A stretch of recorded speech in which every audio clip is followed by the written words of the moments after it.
Hello, hello, hello, hello, hello. Good morning, good afternoon, good evening, depending on where you're watching me from. It's your boy again, Ozara TV. Oh, more, it don't happen again. Oh, P2B don't carry 60 lawyer. Go storm INEC office. They request for inspection on beavers. Honestly, not be small thing. Oh, I know if you talk this thing, the thing, everywhere they shake, everywhere they halt. I beg, make una watch and make una listen for yourself. Joining us now is Ojinika Ojiope with stories trending around the world. Hello, Jinix. Good morning. You love your job, Dr. Abati. Good morning. How are you this morning? You're looking good. dapper. Thank you. Morning, Ayo. How are you this morning? I'm very well, Good morning, Rufai. How are you this morning? Ojinika. Pepper them, why not? Yes. Good. Well, all right. Well, good morning to you viewers. Let's begin what's trending. The legal team of the Labour Party on Monday met with officials of the Independent National Electoral Commission in a bid to inspect materials used for the February 25th presidential poll. The Court of Appeal had granted leave to Peter Obi to have access to all the sensitive materials used by INEC for the election. However, the Labour Party has accused INEC of not allowing Obi's lawyers access to the materials despite the court ruling. Peter Obi spoke right here on the morning show, stating that despite court orders, INEC has refused to grant him access to the election materials and that INEC, as a public institution, should be open to allow him challenge the process at which they arrived at declaring the winner of the election. I'm only asking, can I have access to the documents and materials you used to arrive at that? I'm not asking you to change what you said. And remember, like I always say, people, I'm not challenging their declaration. Sorry, I'm not challenging who they declared. I'm not challenging whatever the outcome. I'm challenging the process which they arrived at their declaration. And unless we do that, we're not going to stop the rascality we witnessed in that election. Well, the chairman of the Independent National Electoral Commission, Professor Mahmood Yakubu, during the meeting with the lawyers of the Labour Party, said that the commission has nothing to hide, assuring that they would make available any document the party requests. The meeting has been scheduled with all the resident electoral commissioners. It's going to be a virtual meeting at 3 p.m. today, at which we'll discuss, among other issues, this matter of providing CTCs not only to the Labour Party, but to all other litigants as well. I want to assure you that the Commission will not hide any document from anybody and will make any document that they have requested. Well, Dr. Abati, your interview yesterday caused a lot of furore on social media, whether or not, Peter Obi was stating the fact that he was only challenging the process and not the declaration. But I believe also the outrage is the fact that even after that meeting with the lawyers, the chairman and INEC still refused to grant them access to those documents that they require. Well, I don't see what the air splitting is all about. It's a basic principle in law that nothing can stand on nothing. If a candidate in an election says, I'm questioning the process, he's questioning the entire thing. Yep. Because if you question the process, it means whatever that process produces, if you win in the court of law, then that product of that process cannot stand. The way I understood what Mr. Obi was saying was that it's not a personal thing. And that was why he kept referring to Asiwaju as his elder brother. It's not a personal thing, but specific to the presidential election. He believes, he's convinced that the process that produced Asiwaju is flawed.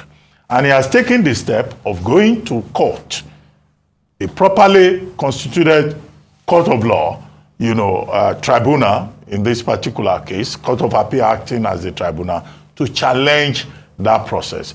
So I don't see why people are saying, oh, he's challenging the process. He's not challenging the outcome. Nothing in law stands on nothing. Absolutely. Ex nihilo. Anyway, let's leave that.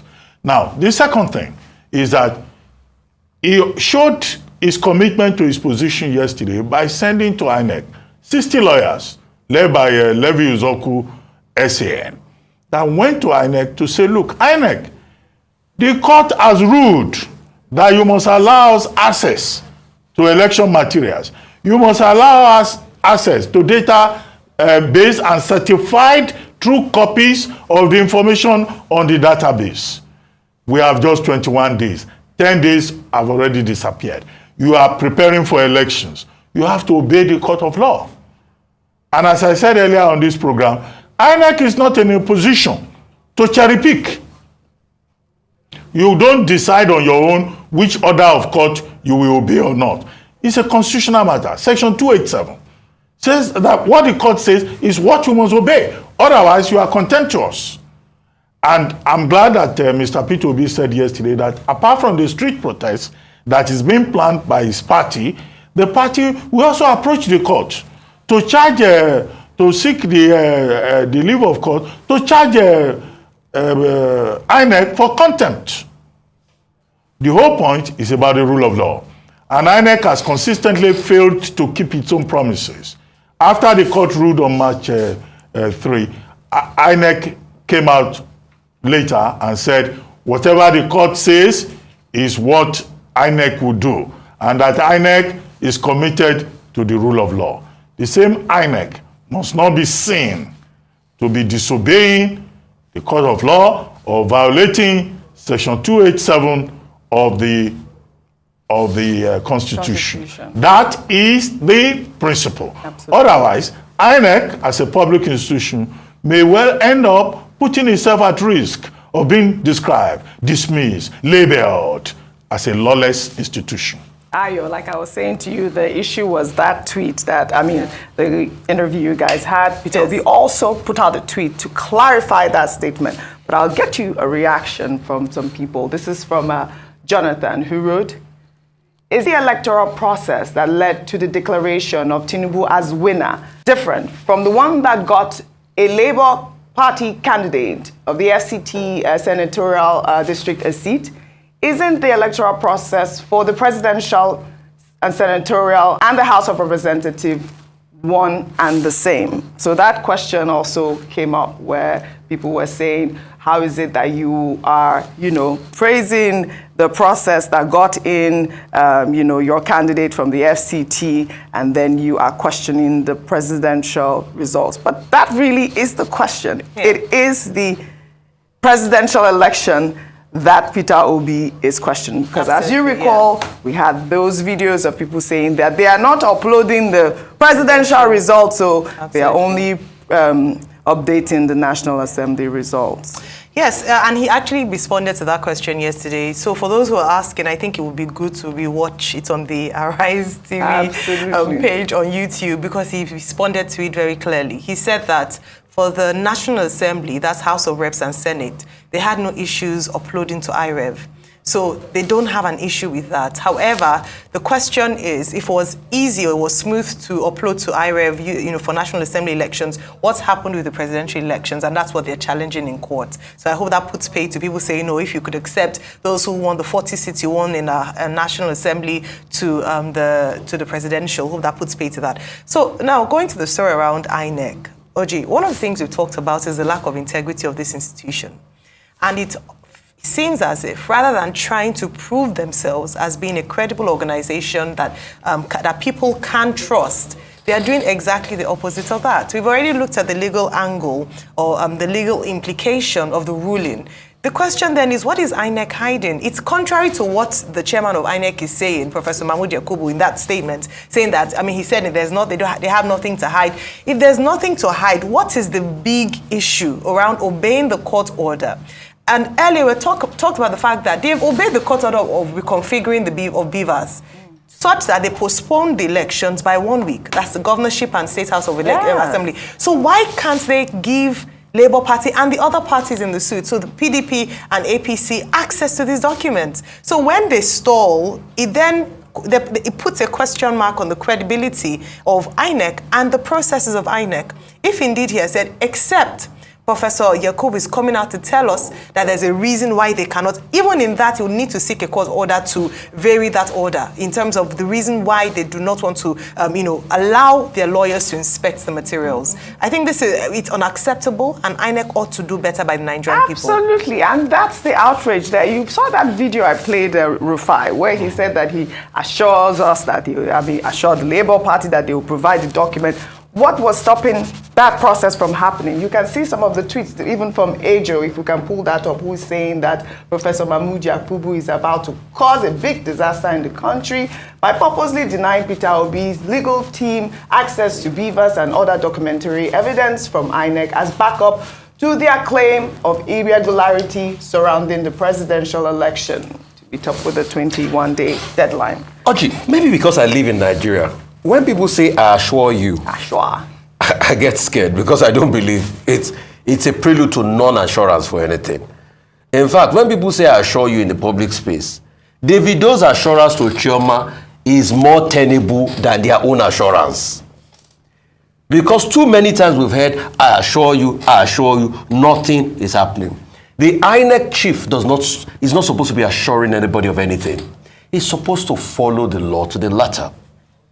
But the truth is, in a country where you don't have rule of law, you have rule of lawyers. In 2012, the BBC has something it calls the Reith Lectures. As regards, it's done in memorial for John Reith, one of the first leaders of the BBC then. And Professor Neil Ferguson gave a lecture then in the Reith Lectures, and he called it Rule of Law and Its Enemies. In Nigeria, the sad reality is that the institutions of government have become the enemies of rule of law. This same Ferguson? I have the book. Neil Ferguson. I have the book that came out of it. You get the institutions. Another person. The institutions in Nigeria have become the enemies of rule of law. And you see, when that happens, what happens? It now becomes a rule of lawyers. So it's no longer the rule of law. So it's now a case of the lawyers that can get the system to favor the clients more.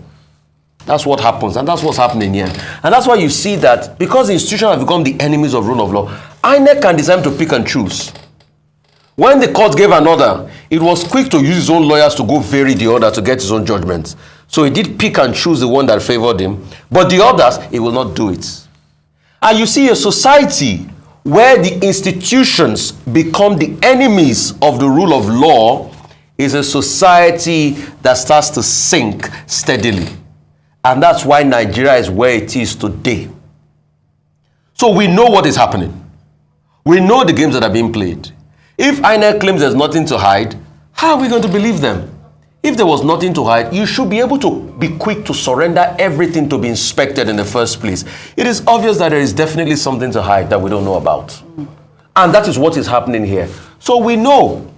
But because when people are talking and analyzing about where the rate started to beat us in Nigeria, they should not forget that when the institutions set up by the state to be able to uphold and listen to the rule of law are the ones violating the rule of law, they become the enemy of the rule of law, then you know that the country is headed south.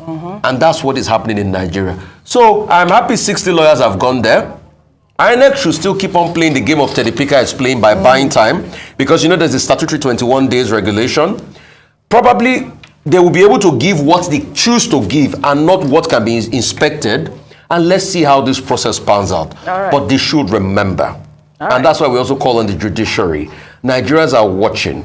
And the future and the furtherance of democracy will be dependent on the decisions taken. By not upholding the rule of law, we are dancing and we are playing with the fire. We pray it doesn't play with us in this country.